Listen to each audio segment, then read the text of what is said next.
विश्वासियों को कैसे नहीं जीना है, यह एक बड़ा प्रश्न है।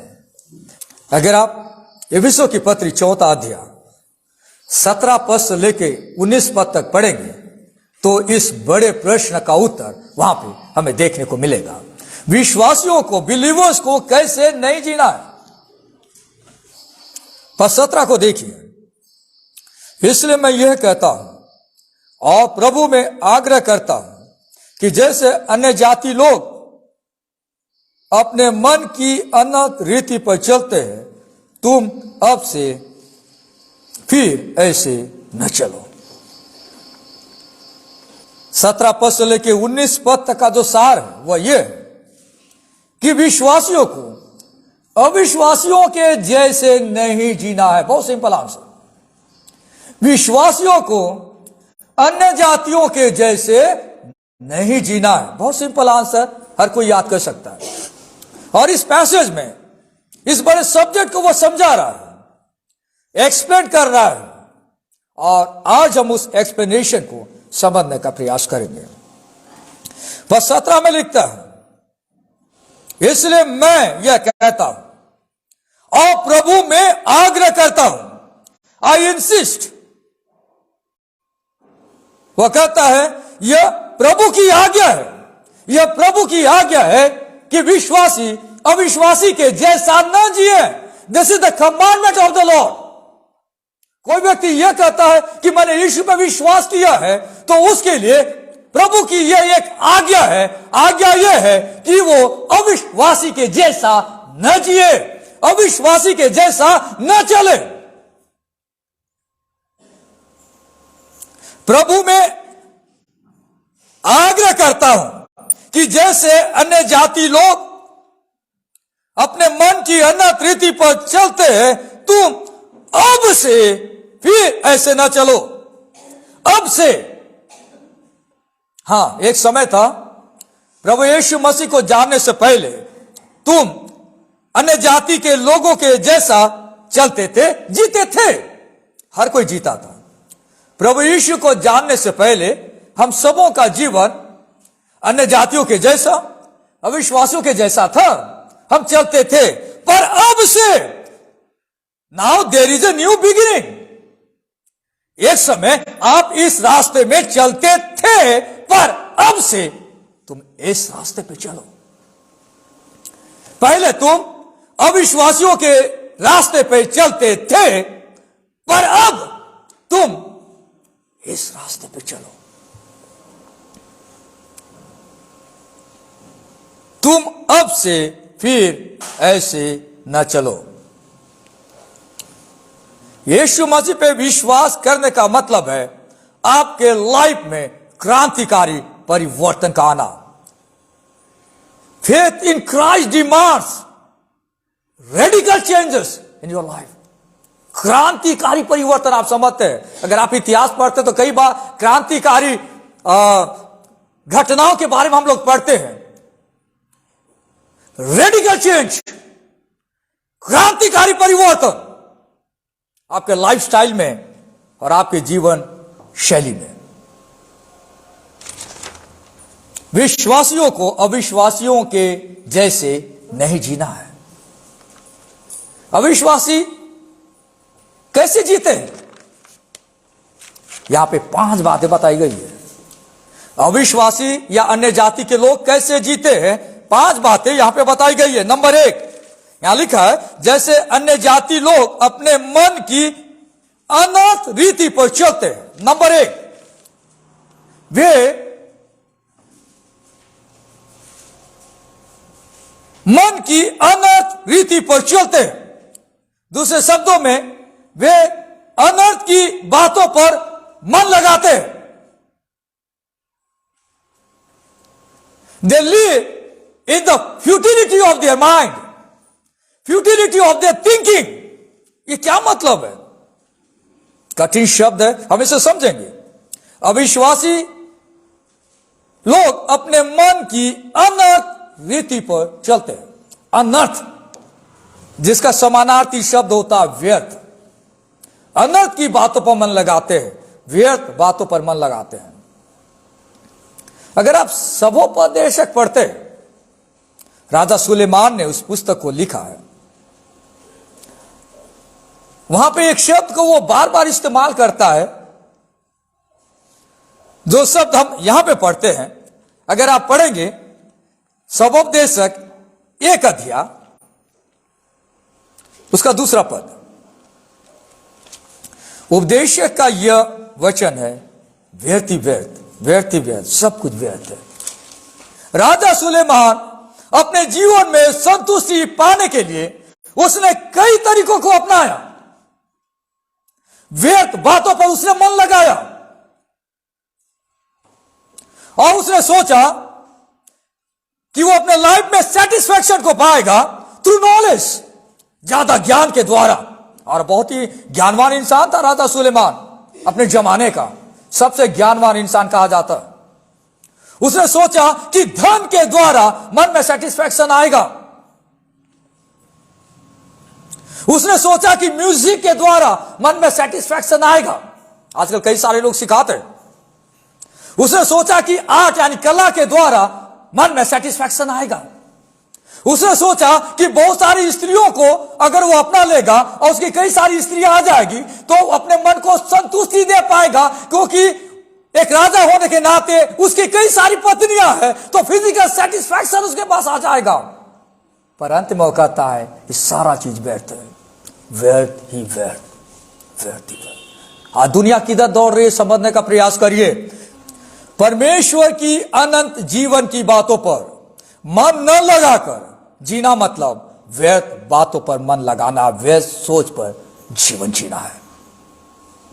मान के चलिए मैं एक बहुत अच्छा इंसान हूं, मैं कुछ काम करना चाहता हूं, आप कुछ काम करना चाहते हैं, पर मेरे काम करने का जो पर्पस है वो सिर्फ एक स्कूल बनाना है, मुझे एक हॉस्पिटल खोलना है, मुझे कोई इंस्टीट्यूट खोलना है, मुझे एक बड़ा बिजनेस खोलना है, और मैं लखपति से करोड़पति बन गया। कई सारे लोगों को मैंने नौकरी दिलवाई, मेरे स्कूल में कई सारे टीचर्स आए, स्टाफ आए, काम करने वाले लोग आए, मेरे कंपनीज में सैकड़ों लोगों को मैंने नौकरी दिला दी। मैंने बहुत भला काम किया जैसे संसार के लोग करते हैं। मैंने सोचा कि अगर मैं ऐसा काम करूंगा तो कई सारे लोगों को मैं जीने के लिए पैसे उपलब्ध करवा पाऊंगा, और मैंने बहुत अच्छा सोचा। पर अगर मैं सिर्फ इतना सोचकर अपने काम की शुरुआत करता हूं तो मैं मन में कभी भी सेटिस्फाइड नहीं रहूंगा। क्यों? क्योंकि कुछ समय के बाद गारंटी नहीं है कि मेरा शुरुआत किया गया बिजनेस हमेशा हमेशा के लिए बना रहे। कोई गारंटी नहीं है कि मेरा बिजनेस हर साल हमेशा बढ़ता रहे। अगर मैंने बिजनेस खोला, अगर मैंने स्कूल खोला, अगर मैंने हॉस्पिटल खोला, तो मैं उसके साथ साथ कुछ और भी बात सोचूंगा। और भी बात क्या है कि मेरे जो एम्प्लॉयज है, मेरे यहां जो काम करने वाले लोग हैं, कैसे मैं उनको प्रभु यीशु मसीह से मुलाकात करवा सकूं और उनके लाइफ को डेथ से बचा सकूं। Then I am thinking rightly और करेक्टली। अविश्वासी कैसे जीते हैं? वे व्यर्थ बातों पर मन लगाते हैं, व्यर्थ बातों पर मन लगाते हैं, ऐसी बातें जो अल्पकालिक है और जिनकी महत्वता लंबे समय तक नहीं बनी रहती। परमेश्वर और अनंत काल के जीवन को ध्यान में न रखकर सोचना या जीना बताता है कि हम मन की अनंत रीति पे चल रहे हैं। यहां लिखा है अनंत रीति पर। अनंत शब्द का मतलब होता है थिंकिंग विदाउट नॉलेज।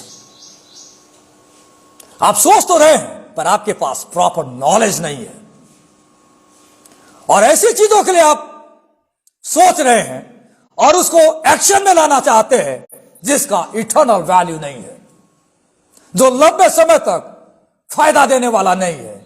आप मर जाएंगे, मर जाने के बाद कौन उसको कब्जा कर लेगा और उसके बाद उस बिजनेस का, उस स्कूल का क्या होगा नहीं मालूम। हमें उसके साथ साथ ऐसे चीजों पर भी ध्यान लगाना है जिसके कारण हमारा किया गया परिश्रम का इटर्नल वैल्यू आ सके। व्यर्थ प्रयास वे प्रयास होते हैं जो कुछ सार्थक नहीं होते, कोई मीनिंगफुल नहीं होते। आज परमेश्वर मुझे और आपको सावधान करना चाहता है। नंबर 1, अन्य जातियों के जैसा न जिए, न चले, क्योंकि अन्य जाति के लोग व्यर्थ बातों पर मन लगाते हैं। हम जो कुछ भी करते हैं, हमें समझना है कि मैं काम करने जा रहा हूं, इसका लॉन्ग लास्टिंग रिजल्ट क्या होगा, इसका इटर्नल वैल्यू क्या होगा। तुरंत अल्पकालिक समय के लिए नहीं कि मैं बहुत जल्दी कुछ बड़ा बन जाऊं, कुछ बड़ा नाम कमा लो, लोग मेरी वाह करें, मेरी तारीफ करें। नहीं, मैं जो काम करने जा रहा हूं, ये सालों साल इसका क्या रिजल्ट आएगा, दैट्स वेरी इंपॉर्टेंट। हम जो भी काम करते हैं, हम 1 साल 2 साल के लिए 5 साल के लिए प्लानिंग करके काम नहीं करते। हम ये सोचते हैं कि आने वाली पीढ़ी और उसके बाद की पीढ़ी तक, लंबे समय तक उसका इफेक्ट बना रहे हैं। Then you are the wise man. Number 2, अगर आप देखेंगे अन्य जाति के लोग कैसे जीते हैं, पद 18 में, क्योंकि उनकी बुद्धि अंधेरी हो गई है। यह फर्दर एक्सप्लेनेशन कर रहा है कि कैसे वे मन की अनंत रीति पर चलते हैं और उसका कारण क्या है, क्यों चलते हैं। क्योंकि उनकी बुद्धि अंधेरी हो गई है, वे अंधेरी बुद्धि पर चलते हैं। अविश्वासी लोग अंधेरी बुद्धि पर चलते हैं। What does it mean? In the darkness of their understanding, अंधेरी बुद्धि पर अविश्वासी लोग चलते हैं। जब आदम ने पाप किया तो पूरे मानव समाज में मेंटल डार्कनेस आया और उनकी बुद्धि अंधेरी हो गई और वे परमेश्वर से दूर चले गए। बाइबल में कई जगहों पे लिखा है क्यों अन्य जाति के लोग अंधेरी बुद्धि पे चलते हैं। 2 कुरिन्थियों 4 अध्याय उसके 4 पद में आपको इस प्रश्न का उत्तर भी मिलेगा, क्यों अविश्वासी अंधेरी बुद्धि पर चलता है। 4 और 4 में लिखा है, और उन अविश्वासियों के लिए जिनकी बुद्धि इस संसार के ईश्वर ने अंधी कर दी है, ताकि मसीह जो परमेश्वर का प्रतिरूप है, उसके तेजोमय सुसमाचार का प्रकाश उन पर न चमके। अविश्वासियों की बुद्धि अंधेरी हो गई है। इस संसार में जितने अन्य जाति के लोग हैं, उनकी बुद्धि अंधेरी हो गई है, वे अंधेरी बुद्धि पर चलते हैं। अगर कोई व्यक्ति अंधेरी बुद्धि पर चल रहा है तो जिम्मेदार कौन है? जिम्मेदार कौन है?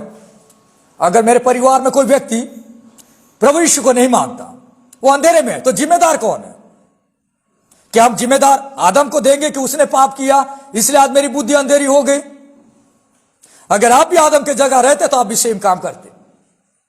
तो क्या हम परमेश्वर को दोष दें कि परमेश्वर ने ऐसा क्यों किया? आदम ने पाप किया और पूरी मानव जाति की बुद्धि अंधेरी हो गई। क्या हम परमेश्वर को दोष दें?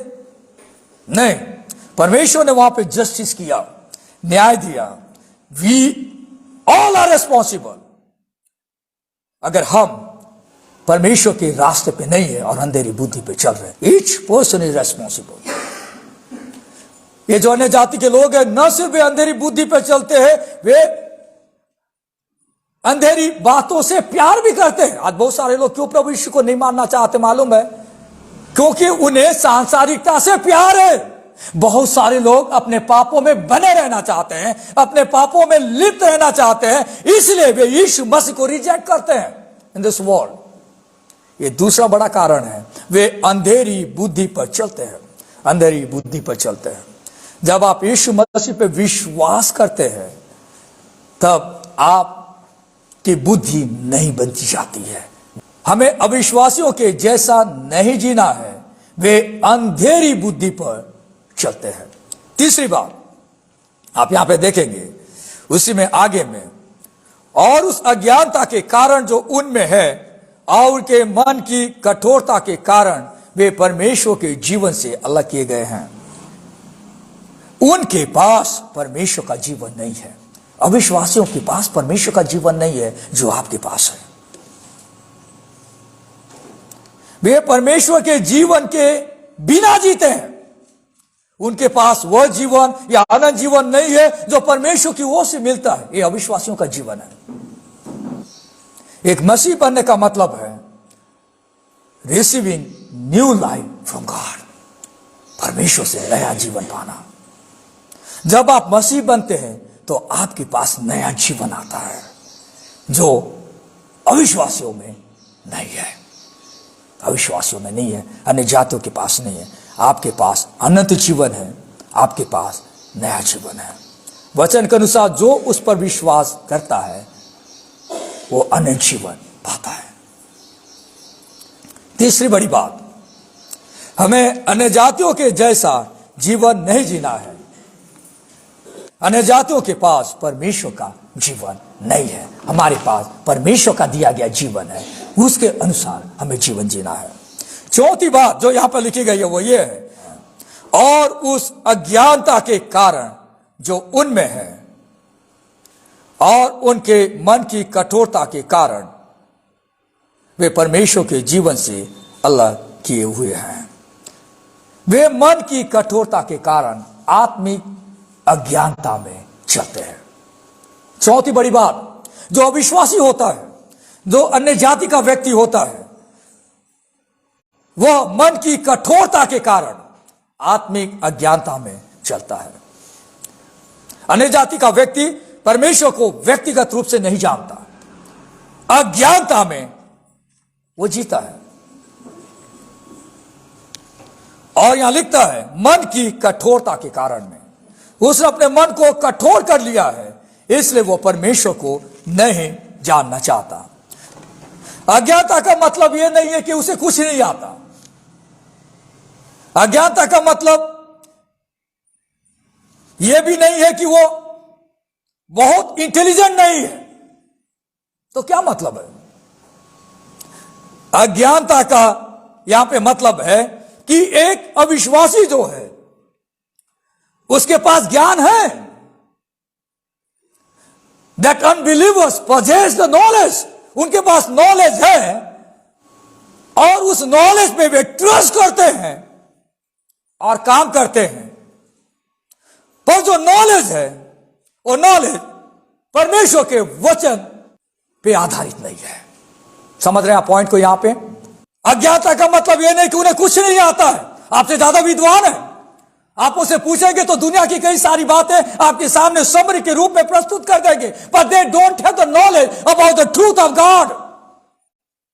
परमेश्वर के वचन का नॉलेज, परमेश्वर के द्वारा दी गई सच्चाइयों का नॉलेज उनके पास नहीं है। क्यों? मन की कठोरता के कारण में। अपने मन को उन्होंने ऐसा हार्ड कर दिया है, ऐसा हार्ड कर दिया है जिसके कारण वे आत्मिक अज्ञानता में चल रहे हैं। वे परमेश्वर को नहीं जानना चाहते। कई सारे नास्तिक लोग हैं वर्ल्ड में, करोड़ों नास्तिक लोग हैं, मैं आपको बताना चाह रहा हूं वर्ल्ड में। वे मानते ही नहीं कि परमेश्वर है। वो बोलते हैं कि आप मेहनत करो, काम करो, जियो, खाओ, पियो, मर जाओ, समाप्त। कोई परमेश्वर नाम का शब्द है ही नहीं वर्ल्ड में, उसे कहते नास्तिक। क्यों बोलते वे ऐसा? या परमेश्वर से संबंधित उसके अस्तित्व पर क्यों विश्वास नहीं करते? क्योंकि उन्हें यह मानना ही नहीं है कि परमेश्वर का अस्तित्व है। क्योंकि एक बार जब वे विश्वास करेंगे, एक बार जब वे इस बड़े ट्रूथ को एक्सेप्ट करेंगे, तो उन्हें परमेश्वर की दी गई बातों पर भी विश्वास करना पड़ेगा। उसको तो नकार नहीं पाएंगे। इसलिए वे नास्तिक बनकर दुनिया में जीवन जी रहे हैं। फर्स्ट सेंचुरी में पौलुस इस बातों को कलीसिया को समझा रहा है, और आज हम 2000 साल बाद उस वचन को समझने की कोशिश कर रहे हैं। सोचिए, परमेश्वर का वचन कितना लोगों को पहले से ही वार्न करता है, चेतावनी देता है और समझाता है। मन की कठोरता के कारण आत्मिक अज्ञानता में वे लोग चलते हैं। ये चौथी बात जो हम यहां पे देखते हैं। और एक और बात जो लास्ट में लिखा है, जिसके कारण रिजल्ट क्या होता है, पद 19 में लिखा है, और वे सुन्न होकर लुचपन में लग गए हैं कि सब प्रकार के गंदे काम लालसा से क्या करें। अविश्वासी कैसे जीते हैं? पांचवी बात, वे सुन्न होकर लुचपन में चलते हैं और हर प्रकार के गंदे काम लालसा से करते हैं। कौन करता है? अविश्वासी, अन्य जाति के लोग। इसका क्या मतलब है? सुन्न होकर लुचपन में लग जाते हैं। जब किसी व्यक्ति को ऑपरेशन करना होता है तो डॉक्टर वहां पे एनेस्थेसिया इंजेक्शन डालते हैं। वो जो हिस्सा होता है वो हिस्सा सुन्न हो जाता है।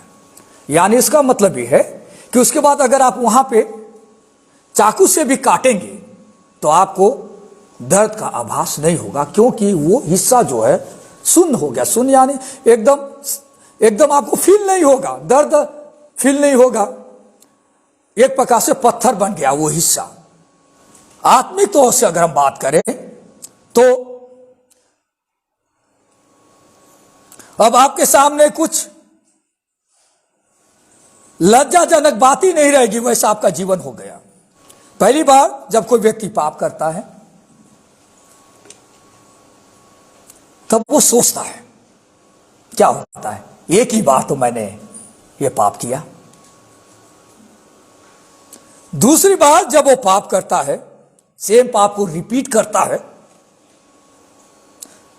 तब दूसरी बार उसे थोड़ा सा गिल्टी फीलिंग आता है, अरे यार नहीं करना था, मैंने किया। गिल्टी फीलिंग यहां पर आता। नेक्स्ट टाइम जब वो करता है, उसी पाप को रिपीट करता है, तब इस बार वो अपने थिंकिंग को रैशनलाइज करता है। क्या रैशनलाइज करता है? क्या सोचता है वो? मेरा दोस्त भी तो करता है। देखिए माइंड कैसे मूवमेंट करता है। इस समय आपको समझा रहा हूं कैसे इंसान की माइंड सुन्न हो जाती है। तीसरी बार वो अपना बचाव करने लगता है। कई बार लोग गलत काम करते हैं, अरे पास्टर साहब आपने उसको बोला नहीं, वो भी तो वैसा करता है। ये तीसरा स्टेज में इंसान पहुंचता है। आप मुझे ही बता रहे हैं, उसको तो आप नहीं समझा रहे हैं। अपना डिफेंड करने लगता है, रैशनलाइज करता है, और वो लास्ट में उस पाप की दलदल में फंस जाता है। और उसके बाद उसको ऐसा भी नहीं लगता कि मैं कोई गलत काम कर रहा हूं, और उस गलत काम में उसे शर्म भी नहीं आती। क्यों? वो अब उसमें कैप्चर हो गया और वो सुन्न हो गया। यहां पे क्या लिखा है देखिए, वे सुन्न होकर लुचपन में लग गए हैं। लुचपन का मतलब आप समझते, हिंदी शब्द लुचपन, इंग्लिश में सेंसुअलिटी कहा जाता है। लुचपन का मतलब क्या होता है? लुचपन का मतलब यह होता है कि अब उसके लिए यह मायने नहीं रखता कि उसके लिए कौन कौन से प्रतिबंध लगे हैं। उसके लिए अब यह मायने नहीं रखता कि पब्लिक में कैसे डिसेंसी मेंटेन किया जाना चाहिए। अब वो खुले तौर पर बेशर्मी से उन पापों को रिपीटेशन करते रहता है। उसको बोलते हैं लुचपन। देखिए कई सारे लोग इस पाप के शिकार हो जाते हैं। एक बार इंसान जब पाप के दलदल में फंस जाता है तब वो लुचपन का शिकार हो जाता है। उसके बाद उसको बिल्कुल ही नहीं लगता कि मेरे घर वाले मेरे बारे में क्या सोचते हैं, मेरे माँ बाप मेरे बारे में क्या सोचते हैं, मेरा समाज मेरे बारे में क्या सोचता है, मेरे रिश्तेदार मेरे बारे में क्या सोचते हैं। मैं तो ये पाप करने ही वाली हूं या करने ही वाला हूं। Doesn't matter what people think about me. That call लुचपन। उसको कहा जाता है लुचपन, सेंसुअलिटी। कैसे पाप इंसान को कब्जा कर लेता है। कई लोगों के बारे में आपने सुना होगा, कई लोगों के जीवनों के बारे में सुना होगा। कई सारे लोग जब गंदे काम के चक्कर में पड़ जाते हैं, शुरू में उनको गिल्टी फीलिंग आता है, उसके बाद वे उसमें इतना फंस जाते हैं, उसके बाद लोग उनके लाइफ के लिए क्या बोलते हैं, वो कौन सा पाप करती है, वो कौन सा पाप करता है। डजंट मैटर व्हाट माय पड़ोसी थिंक्स अबाउट मी। मेरा पड़ोसी, मेरे रिश्तेदार मेरे बारे में क्या सोचते हैं, उसको कुछ फर्क नहीं पड़ता। वो शेमलेस क्रिएचर बन जाता है। उसको बोलते हैं लुचपन। ये लुचपन अन्य जाति के लोग करते हैं। क्रिश्चियनिटी में विश्वासियों के लाइफ में चीजें नहीं आना चाहिए। उसको यहां पे समझा रहा है। अविश्वासियों के जैसा न जीने का मतलब क्या है?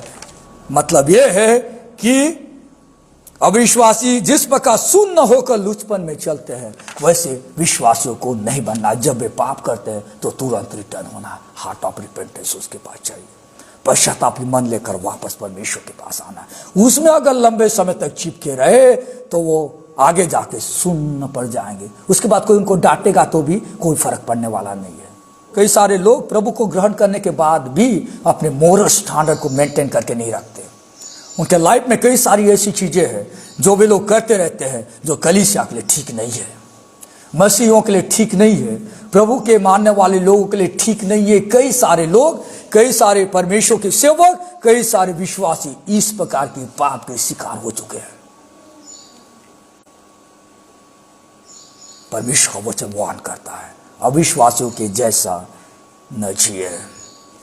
आगे लिखता है उसी में एक और, सब प्रकार के गंदे काम लालसा से किया करते हैं। गंदे काम के शौकीन हो जाते हैं, इतने शौकीन हो जाते हैं कि वे उस गंदे काम को एक प्रकार का धंधा बना लेते हैं। राइट? आपने भी आए दिन न्यूज़पेपर में पढ़ा होगा कई जगहों में कि गंदे कामों का बिजनेस चल रहा है।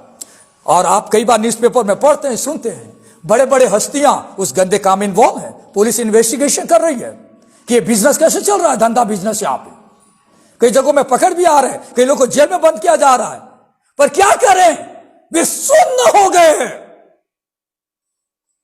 पत्थर हो गए, और उनको लगता है कि अगर मैं ये काम करूंगी तो मेरा लाइफ सेटिस्फाइड रहेगा, मैं आराम से जी पाऊंगा, आराम से जी पाऊंगी, मेरे पास धन आएगा, दौलत आएगा, घर आएगा, बंगलो आएगा। पर कुछ समय के बाद उनको यही सारे धंधे, बिजनेस बोरिंग लगने लगते हैं।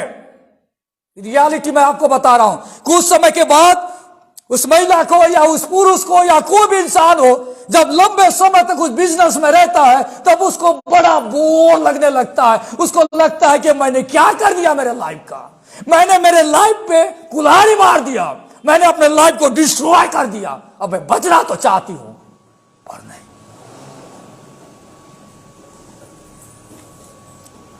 बड़ा बोरिंग लगने लगता है, उसको सेटिस्फैक्शन नहीं आता। उसके साथ साथ वे उसके गुलाम बन जाते हैं, गुलाम। उसके बाद उनके पास लाइफ में दूसरा ऑप्शन बचता ही नहीं है जीने के लिए।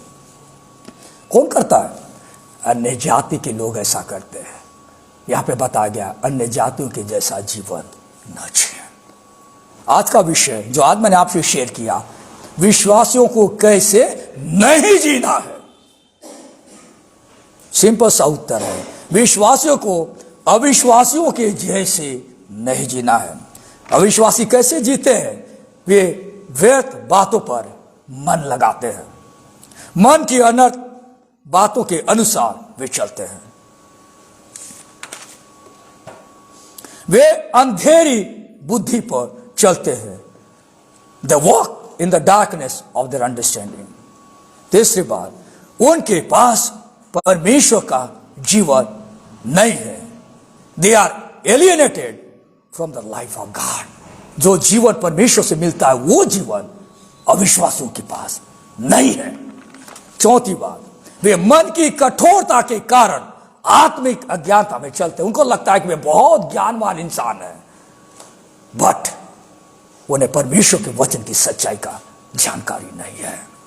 और लास्ट बात है जो मैंने आपसे कही, वे सुन्न होकर लुचपन में चलते हैं और हर प्रकार के गंदे काम, हर प्रकार के गंदे काम, हर प्रकार के गंदे काम लालसा से करते हैं। लालसा मतलब समझ रहे, greediness, never satisfied in life. कई सारे लोग अपने गंदे कामों में कभी सेटिस्फाइड नहीं रहते हैं, और पर उसका अंत बहुत बुरा होता है। वे उसका स्लेव बन जाते हैं, वे उसके गुलाम बन जाते हैं और वो पाप उनको कंट्रोल कर लेता है। पर मेरे प्रियो, परमेश्वर मुझे और आपको बताना चाहता है, मैं और आप परमेश्वर की रचना है। प्रभु ने अपने लहू से धोकर मुझे और आपको शुद्ध किया है, अपनी संतान बनाया है। हमें इस बात को जानना है कि हमें कैसे जीना है। हम नई सृष्टि है, we are the new creation. आइए हम प्रार्थना करें। प्रभु, हम धन्यवाद देते सुंदर वचन के लिए। बाइबल की इस बड़ी सत्यता को प्रभु आपने हमारे सामने लाकर रखा है। प्रभु, हम आपकी स्तुति करते हैं। आपका वचन हमें समझाता है कि हमें कैसे जीवन नहीं जीना है अविश्वासियों के जैसा। हम प्रार्थना करना चाहते हैं प्रभु, आप हमें से हर एक की सहायता और मदद करें कि हम चेतावनी के तौर पर इस वचन को लें और नए सृष्टि के रूप में अपने जीवन को जी सके। आदर के साथ यह प्रार्थना उद्धार करता प्रभु यीशु के नाम से मांगते हैं, आमीन।